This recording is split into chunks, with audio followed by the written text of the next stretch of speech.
Hey everyone, in this last video of our functions, we will be talking about piecewise functions. I've already gone through what piecewise functions are in our introductory video, but nonetheless I'll still kind of go through the idea.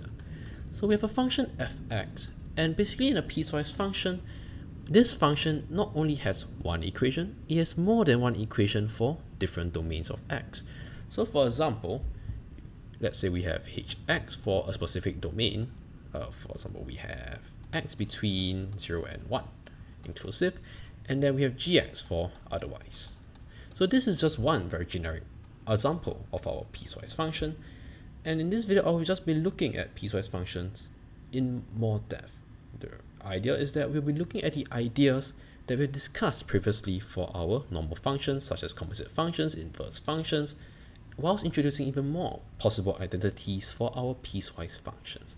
And to do that, I will start off with an example. We have fx equals to x squared from minus 1 to 1 and pi bracket 1 minus 0.5x from 1 to 3. We also have hx equals to 2x with a domain of minus root 3 over 4 to 1, both inclusive. Part I, show that the composite function fh exists and find its exact range. So the idea still stands, right? You have a composite function fh, which means that you have to prove the range of h. So the range of h is a subset or equals to the domain of f.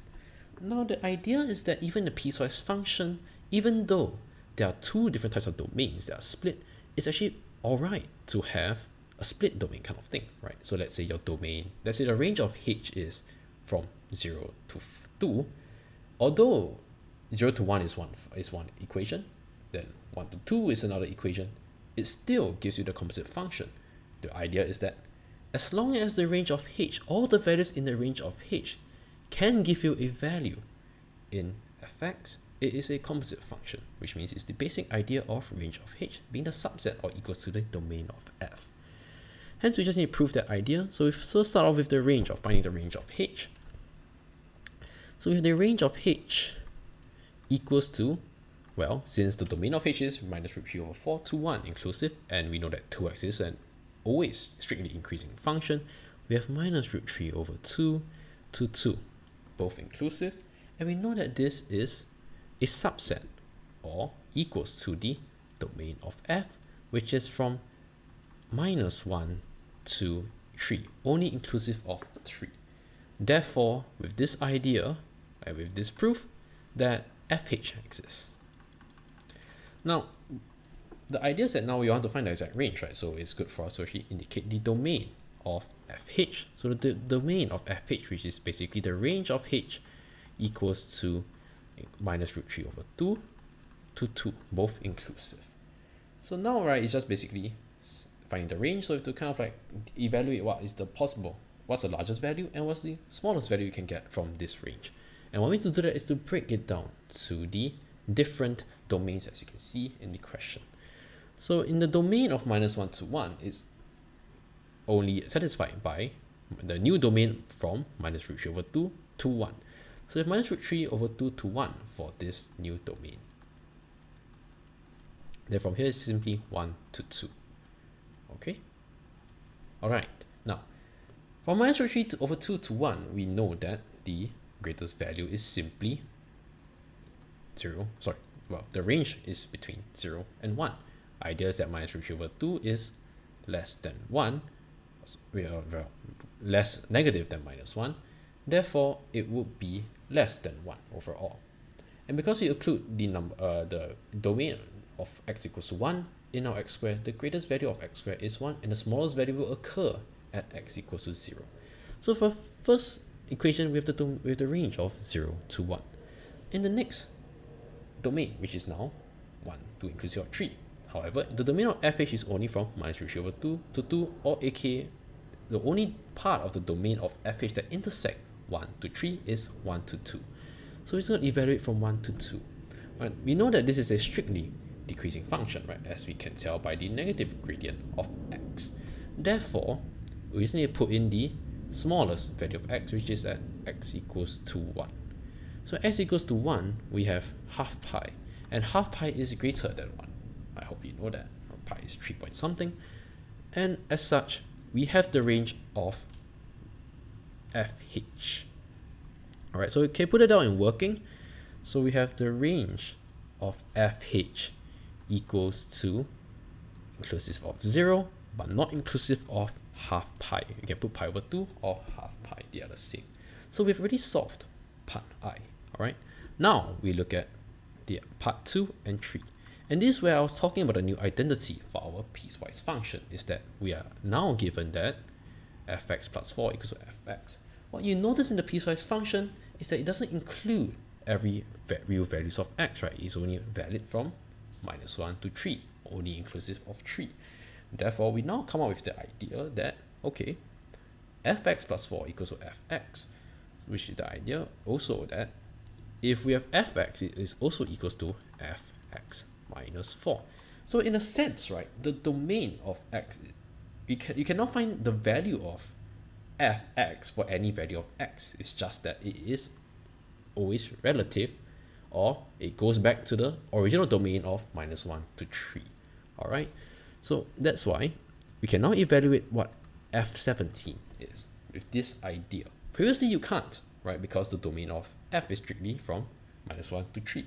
But now given the identity that fx plus 4 equals to fx, we can now evaluate f17.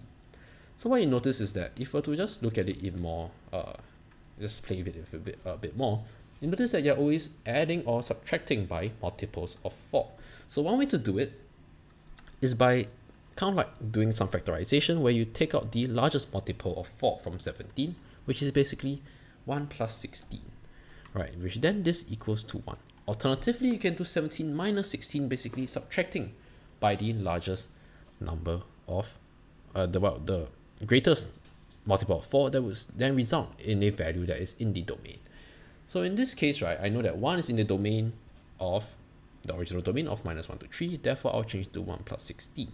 If the original domain is between 3 to 7, then I'll instead decrease it to 5, right? Because 1 is not in the original domain from 3 to 7, but 5 is. So instead of doing f1 plus 16, in this case, I'll do f5 plus 12, all right?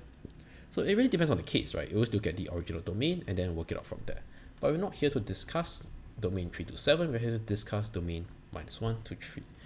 So know that f17 is basically f1, which is basically 1, right? Because 1 is in the domain for the first equation x squared, substitute x equals to 1 to give us 1. So there we go, f17 is simply 1. Part 3, they want us to sketch the graph of y equals to fx from -1 to 5, both inclusive. So it's kind of simple, right? Just start with a simple axis. So I shall draw it somewhere around here, all right? So we know that from -1 to 1, we have the first graph, but be careful of the sign.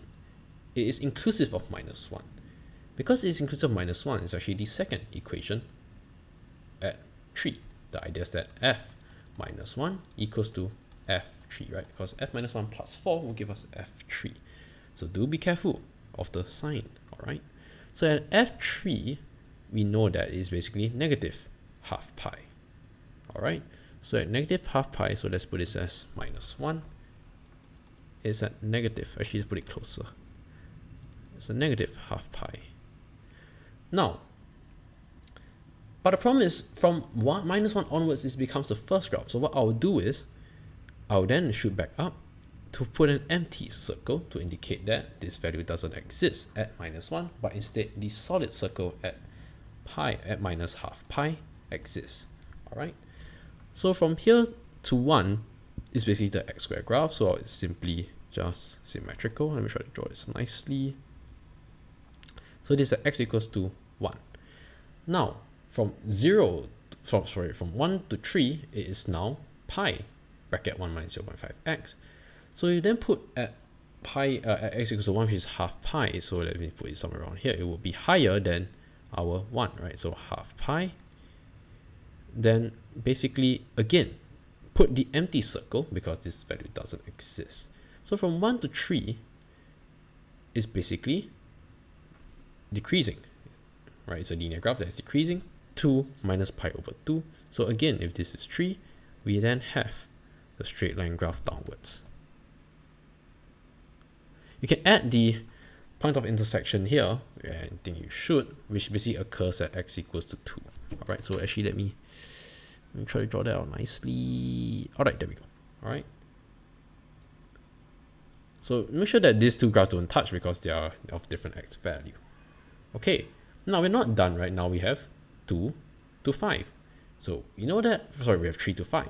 So we now have already settled x between -1 to 3 inclusive, and now left with x between 3 and inclusive of 5, which is basically using the identity fx plus 4 equals to fx, x between -1 and 1. Alright, not inclusive of -1. So which again is just a repeat of the x square graph that we've drawn earlier. So it's basically another empty circle because at x equals 3 is the value below, and then